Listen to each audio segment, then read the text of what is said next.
ప్రశాంత వాతావరణాన్ని చెడగొట్టేటటువంటి టీడీపీ నాయకులు అనేక ప్రాంతాల్లో మనకు కనిపించారు. అందులో ప్రధానంగా కనిపిస్తోంది కృష్ణా జిల్లా పోరంకిలో టీడీపీ గూండాలు చేసినటువంటి దౌర్జన్యానికి తెగబడ్డ ఈ టీడీపీ గూండాలు, టీడీపీ రౌడీలు తన అనుచరులతో కలిసి పోలింగ్ కేంద్రంలోకి చొరబడ్డారు. టీడీపీ అభ్యర్థి బోడే ప్రసాద్ గోడ దూకి పోలింగ్ కేంద్రంలోకి చొరబడ్డారు.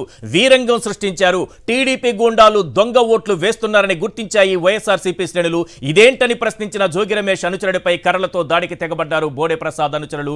పోలీసుల సమక్షంలోనే వైఎస్ఆర్సీపీ కార్యకర్తలపై దాడికి పాల్పడ్డారు. టీడీపీ గూండాల అరాచకంపై ఆగ్రహం వ్యక్తం చేసిన జోగి రమేష్ టీడీపీ గూండాలపై చర్యలు తీసుకోవాలని డిమాండ్ చేశారు. మనం చూస్తున్నాము పోరంకిలో ఏ రకంగా టీడీపీ గూండాలు అలజడులు సృష్టిస్తున్నారు. బోడే ప్రసాద్ అనుచరులు బోడే ప్రసాద్ సమక్షంలోనే ఈ రకమైనటువంటి దౌర్జన్యాలకు దాడులకు దిగారు. పోలింగ్ కేంద్రంలోకి చొచ్చుకెళ్లారు. గోడలు దూకి మరి ఒక రౌడీ మూక ఒక్కసారిగా లోపలికి చొచ్చుకెళ్లడంతో అక్కడ ఉన్నటువంటి ఓటర్లందరూ కూడా తీవ్రమైనటువంటి భయాందోళనకు గురయ్యారు. ఒక్కసారిగా ఈ రకంగా ఎక్కడైనా జరుగుతుందా? మీరు చూస్తున్నారు క్యాంప్ 3 విజువల్స్. ఒక్కసారి క్లియర్ గా చూడండి. ఏ రకంగా పరుగులు తీస్తున్నారు, ఏ రకంగా అక్కడ పోలింగ్ కేంద్రంలోకి చొరబడేందుకు ప్రయత్నిస్తున్నారు. టీడీపీ శ్రేణులపై దాడులకు తెగబడుతున్నారు. మనం చూస్తున్నాం పోలింగ్ కేంద్రంలోకి గోడలు దూకి వారు ప్రవేశిస్తున్నారంటే ఎంత అరాచకానికి తెగబడ్డారనేది మనకు అర్థమవుతుంది. అలాగే పూర్తి స్థాయిలో వారు ఏ మాత్రం కూడా అక్కడ పోలీసు వ్యవస్థను కానీ లేకపోతే ఎన్నికల ప్రక్రియను కానీ పట్టించుకోవట్లేదనేది అర్థమవుతోంది. రైట్, ఇదే అంశానికి సంబంధించి మా ప్రతినిధి సతీష్ మనకు మరింత సమాచారం అందిస్తారు. సతీష్, ఏంటి బోడే ప్రసాద్ అనుచరులు సృష్టించినటువంటి వీరంగం? చూస్తేనే ఒళ్ళు గగురు పొడుస్తోంది. ఆ స్థాయిలో ఒక్కసారిగా పోలింగ్ కేంద్రంలోకి దూసుకెళ్లారు. గోడలు దూకి మరీ దూసుకెళ్లారు. అక్కడ ఉన్నటువంటి ఓటర్లు కూడా భయాందోళనకు గురవుతున్నటువంటి దృశ్యాలు చూస్తున్నాం. పరిస్థితి సద్దుమణిగిందా? అసలు ఏం జరిగింది అక్కడ?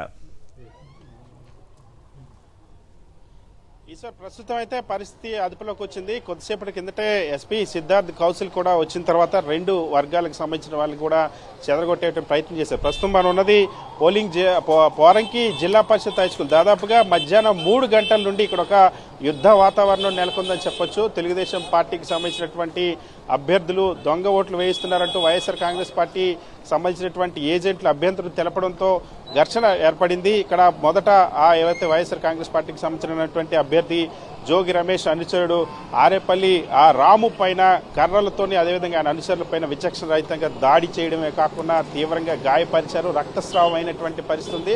ఒక్కసారి ఉద్రిక్తత. ఈ నేపథ్యంలో జోగి రమేష్ వచ్చారు. జోగి రమేష్ వచ్చి ఇక్కడ ఏం జరుగుతుందో తెలుసుకునేటువంటి ప్రయత్నం చేశారు. సో ఆ సందర్భంగా 2 వర్గాలు మళ్ళీ మోహరించాయి. 2-3 సార్లు 2 వర్గాల మధ్య తీవ్ర ఘర్షణ జరిగింది. రాళ్లతో కొట్టుకున్నటువంటి పరిస్థితి. సో ప్రశాంతంగా పోలీసులు సద్దుమణిగేటువంటి ప్రయత్నం చేశారు. ఇక్కడ సద్దుమణి ప్రయత్నం చేసినప్పుడు మళ్ళీ బోడి ప్రసాద్ ఒక్కసారిగా తన అనుచరులతో రాళ్లు కర్రలు తీసుకొచ్చి ఒక్కసారిగా ఇటువైపు ఉన్నటువంటి పోలీసుల పైన, అదేవిధంగా జోగి రమేష్ పైన రాళ్లు రువ్వేటువంటి ప్రయత్నం చేశారు. రాళ్లు రువ్వారు. అంతేకాకుండా పోలీసులు నిలువరించేటువంటి ప్రయత్నం చేసినప్పటికీ కూడా గోడ దూకి మరి పోలింగ్ స్టేషన్లోకి దూసుకెళ్లినటువంటి పరిస్థితి. పోలింగ్ స్టేషన్లో పోలింగ్ ని అంతరాయపరిచేటువంటి ప్రయత్నం చేశారు. సో ఈ నేపథ్యంలో మళ్ళీ పోలీసులు అదనపు బలగాలు కూడా తీసుకొచ్చారు.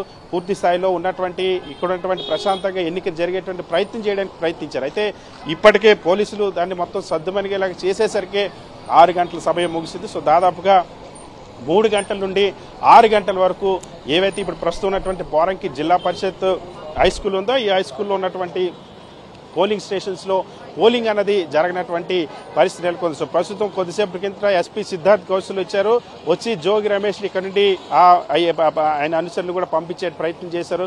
ఆ సందర్భంగా కూడా మళ్ళీ ఎవరైతే దారిలో కాసి ఉన్నటువంటి బోడే ప్రసాద్కి సంబంధించినటువంటి అనుచరులు జోగి రమేష్ను అడ్డుకునేటువంటి ప్రయత్నం చేశారు. అప్పుడు మళ్ళీ పోలీసులు జోక్యం చేసుకుని జోగి రమేష్ని అక్కడి నుండి పంపించారు. ఆ తర్వాత బోడే ప్రసాద్ని ఒక ఇంటిలో ఉంచి అక్కడ 2 పోలీసుల నిర్బంధంలో ఉంచినటువంటి పరిస్థితి. సో దాదాపు 3 గంటల పాటు ఈ పోరంకి ఏవైతే పోలింగ్ స్టేషన్స్ ఉన్నాయో ఇక్కడ ఒక యుద్ధ వాతావరణం నెలకొందని చెప్పొచ్చు. పోలింగ్ స్టేషన్ లోనే పూర్తి స్థాయిలో ఎవరైతే ఉన్నటువంటి ఓటింగ్ సిబ్బందికి సంబంధించి కూడా ఇబ్బంది పెట్టేటువంటి ప్రయత్నం చేసి సిబ్బంది పైన దాడి చేసేటువంటి ప్రయత్నం చేశారు. సో ప్రస్తుతానికైతే ఇక్కడ శాంతియుత వాతావరణం నెలకొంది. పోలింగ్ స్టేషన్ లో ఎటువంటి అవాంఛనీయ, అదేవిధంగా ఓటర్లు కూడా ఇక్కడ లేనటువంటి పరిస్థితి. 6 గంటలు అయినప్పటి నేపథ్యంలో ఇక పోలీసులు కూడా ఓటు వేసేందుకు ఎవరిని కూడా అనుమతించేటువంటి అవకాశం లేదు. ఇక్కడ పోలింగ్ మొత్తం కూడా పూర్తయినట్టే. సో రాష్ట్ర వ్యాప్తంగా కూడా పోలింగ్ సమయం కూడా ముగిసినటువంటి నేపథ్యం ఇక్కడ దాదాపుగా 3 గంటల పాటు ఒక యుద్ధ వాతావరణం నెలకొందని మనం చెప్పొచ్చు. ఈశ్వర్.